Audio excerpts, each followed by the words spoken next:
जब लंकापति रावण ने माता सीता का हरण किया और उन्हें लंका ले गया, तब प्रभु श्री राम ने लंका पर चढ़ाई करने की योजना बनाई। इस कार्य में वानर राज सुग्रीव और हनुमान जी सहित समस्त वानर सेना ने उनका साथ दिया। परंतु लंका पहुंचने के लिए प्रभु श्री राम को विशाल समुद्र पार करना था। इसलिए प्रभु श्री राम ने समुद्र से रास्ता देने के लिए प्रार्थना की ताकि वह लंका पहुंच सके। प्रभु श्री राम को समुद्र से प्रार्थना करते हुए 3 दिन बीत गए, लेकिन समुद्र नहीं माना। तब श्री राम को उस पर क्रोध आ गया। बिना भय के प्रेम नहीं होता लक्ष्मण, मुझे मेरा धनुष दो ताकि मैं अग्निबार से इस अहंकारी समुद्र को सुखा दूं, क्योंकि जिस प्रकार माया में फंसे व्यक्ति को ज्ञान की बात सुनाना, अत्यंत लोभी से वैराग्य और क्रोधी से शांति की बातें करना फलदायी नहीं होता, उसी तरह इसके आगे भी प्रार्थना करना व्यर्थ है। जैसी आपकी आज्ञा भैया। जैसे ही श्री राम ने धनुष पर बाण साधा, समुद्र की लहरें भय से थरथराने लगीं। न केवल समुद्र बल्कि संपूर्ण सृष्टि में हलचल मच गई। स्वर्ग लोक में भी खलबली मची। जैसे ही प्रभु श्री राम अग्निबाण छोड़ने लगते हैं, समुद्र भगवान उनके समक्ष प्रकट होकर क्षमा याचना करते हैं। प्रभु क्षमा करें, मुझे माफ कर दें। मैं आपके बनाए नियमों का पालन कर रहा था। प्रभु, 5 तत्वों का जड़ स्वभाव आपने ही बनाया है। जल अगर अपनी सीमा लांघ देगा तो इसका अस्तित्व खत्म हो जाएगा। आपने ही सबकी सीमाएं निर्धारित की है। आप मर्यादा पुरुषोत्तम राम, मेरे मार्गदर्शन के अनुसार ही मैं चल रहा था। अब यह आप पर है कि आप मुझ पर दया करें या मुझे दंडित करें। हे रघुनंदन, आपकी इच्छा ही मेरा पथ है। आपके बाण चलाने की जरूरत नहीं, आपकी आज्ञा से ही मैं सूख सकता हूं और आपके लिए मार्ग प्रशस्त कर सकता हूं। मैं इसके लिए तैयार हूं, लेकिन इससे मेरी मर्यादा टूट जाएगी। प्रभु श्री राम तो स्वयं ही मर्यादा पुरुषोत्तम है। उन्होंने समुद्र देव की विनती सुनी और समुद्र को तात कहकर संबोधित किया, जिससे सभी वानर सेना के सदस्य मुस्कुरा उठे। वे सभी जानते थे कि प्रभु श्री राम कितने दयालु और करुणामयी हैं और उनका क्रोध भी क्षणिक होता है। प्रभु राम समुद्र की विनम्र याचिका से प्रसन्न हो गए और समुद्र पार करने का उपाय पूछा। हम तुम्हारी मर्यादा का उल्लंघन नहीं करेंगे, लेकिन कृपया हमें कोई अन्य मार्ग बताएं जिससे हम समुद्र पार कर सकें। 5 तत्वों में से किसी एक ने भी अगर अपना स्वाभाविक गुण खो दिया तो उसका महत्व नष्ट हो जाएगा और इससे संपूर्ण सृष्टि का संतुलन बिगड़ जाएगा, जिससे प्रलय की स्थिति उत्पन्न हो सकती है। प्रभु, यदि आप प्रलय से पूर्व प्रलय लाने का निश्चय करते हैं तो वह आपका अधिकार है, अन्यथा कृपया इस ब्रह्मास्त्र से मेरी रक्षा करें। वानर राज सुग्रीव की सेना में नल और नील नामक 2 अत्यंत शक्तिशाली वानर वीर हैं। बचपन में ये दोनों अपनी नटखट हरकतों से मुनियों को परेशान करते थे। अक्सर उनकी चीजों को समुद्र में फेंक दिया करते थे। इन दोनों बच्चों से परेशान ऋषि मुनियों ने तंग आकर इन्हें श्राप दिया था कि उनके द्वारा समुद्र में फेंकी गई वस्तु डूबेगी नहीं। आज नल और नील को बचपन से मिला यह श्राप आपके लिए उपयोगी साबित होगा। नल, जो भगवान विश्वकर्मा के पुत्र हैं, शिल्पकला में निपुण हैं, आप लंका तक एक सेतु का निर्माण कर सकते हैं जिस पर चलकर आप अपनी सेना के साथ लंका पहुंच जाएंगे। इस सेतु के निर्माण के लिए आप इन दोनों की मदद ले सकते हैं, क्योंकि इनके द्वारा फेंके गए पत्थर समुद्र में डूबेंगे नहीं बल्कि ऊपर ही तैरते रहेंगे। मैं वचन देता हूं कि मैं आपकी इस यात्रा में सहायता करूंगा। हे रत्नाकर, हम तुम्हारे इस उपकार के लिए आभारी हैं। तुम्हारी उदारता ने हमें अत्यंत प्रसन्न किया है। इसके बाद समुद्रदेव ने प्रभु श्री राम से आज्ञा ली और वापस लौट गए। नल और नील की सहायता से समुद्र पर सेतु बांधने का काम शुरू हुआ। सभी वानर सैनिक श्री राम का नाम लिखकर पत्थरों को नल और नील को देते और वे पत्थरों को समुद्र में रखते। इस प्रक्रिया में समुद्र ने सेतु को संभाले रखा। बताया जाता है कि इस सेतु की लंबाई 100 योजन और चौड़ाई 10 योजन थी और यह विशाल राम सेतु 5 दिनों में ही बनकर तैयार हो गया। इस विशाल सेतु निर्माण में एक छोटी गिलहरी भी अपना योगदान दे रही थी, जो बालू अपने शरीर पर लपेटकर सेतु पर डाल रही थी। जब श्री राम ने इसे देखा तो हनुमान से कहा, हे हनुमान, वो समुद्र के तट पर जो छोटी सी गिलहरी है, जरा उसे मेरे पास लेकर आओ। आज्ञा प्रभु।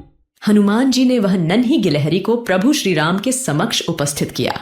हे नन्ही सी जीव, तुम सेतु पर क्या कर रही थी? क्या तुम्हें डर नहीं लगा कि तुम किसी वानर के चरणों तले आ जाओगी या कोई भारी पत्थर तुम्हारे ऊपर गिर सकता था? प्रभु, अगर मैं आपके सेवकों के पैरों तले कुचली भी जाती तो भी यह मेरे लिए भाग्य की बात होती।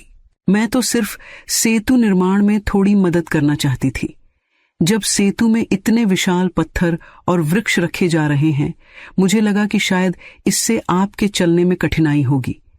इसीलिए मैंने सोचा कि सेतु के छोटे छोटे गड्ढों में रेत भर दूं। गिलहरी की स्नेह भरी बातें सुनकर प्रभु श्री राम अत्यंत प्रसन्न हुए और उन्होंने गिलहरी को अपने हाथ पर बैठा लिया। श्री राम ने गिलहरी की पीठ पर प्यार से अपनी उंगलियां फेरी, जिससे गिलहरी की पीठ पर प्रभु श्री राम की अंगुलियों के चिन्ह स्वरूप में 3 श्वेत रेखाएं बन गईं। यह दृश्य देखकर सभी वानर सेना और उपस्थित लोग अभिभूत हो गए। जब भी धर्मराज भगवान राम को ये बताने का प्रयास करते कि उनके पास अब ज्यादा समय नहीं बचा है, तब राम भक्त हनुमान उन्हें आने से रोक देते थे। उन्हें भगवान राम से अत्यधिक मोह था। धर्मराज को पता था कि हनुमान तो अमरत्व को प्राप्त हो चुके हैं, वो महान शक्तिशाली भी हैं, इसलिए वो उन्हें गुस्सा नहीं दिलाना चाहते थे। पर भगवान राम को पता था कि धरती पर जन्म लेने से मरना ही पड़ता है। वो इस चक्र से बच नहीं सकते हैं।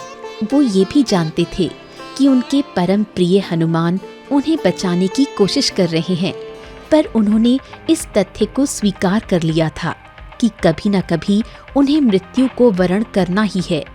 भगवान राम भक्त हनुमान के होते हुए मृत्यु को प्राप्त नहीं कर सकते थे। एक दिन हनुमान जी महल से बाहर बगीचे में घूमने गए। इसी बीच राम ने अपनी उंगली से एक अंगूठी निकाली और उससे खेलने लगे। उसे उछालते उछालते उन्होंने जमीन पर पड़ी एक दरार में गिरा दिया। जब हनुमान टहलने के पश्चात महल में आए, भगवान राम ने उनसे कहा, हे बली, मेरी एक अंगूठी खो गई है, क्या तुम उसे ढूंढने में मदद करोगे? हनुमान जी ने स्वीकृति में सिर हिलाया और अपने शरीर को छोटा करने लगे। अगले ही क्षण उन्होंने अपने शरीर को इतना छोटा कर लिया कि वो भूमि में बनी दरार में प्रवेश कर सकते थे। हनुमान उस दरार में घुस तो गए, पर जैसे ही हाथ बढ़ाकर अंगूठी को पकड़ने जाते, वो अंगूठी और नीचे की ओर खिसक जाती।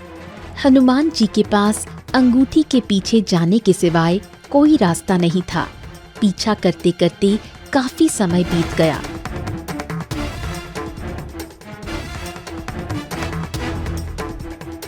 कुछ देर बाद वो पाताल लोक में पहुंच गए। वहां वो नागों के राजा नागराज से मिले।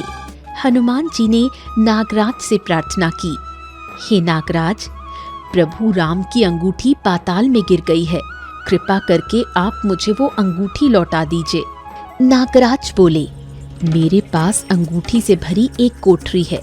धरती से जो भी अंगूठी गिरती है वो वहीं पर जमा रहती है।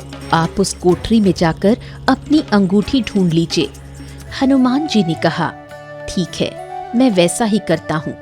ये कहकर वो कोठरी में गए तो वहाँ सैकड़ों अंगूठियाँ पड़ी थीं। वो श्री राम की अंगूठी खोजने लगे। थोड़ी देर ढूंढने से श्री राम की अंगूठी मिल गई।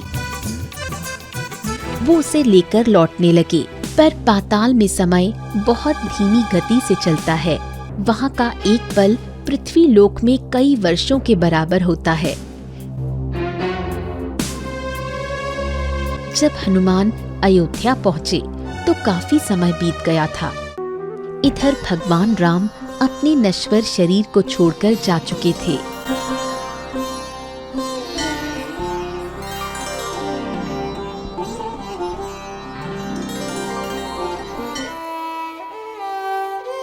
वो प्रभु राम से अंतिम बार भी मिल नहीं पाए।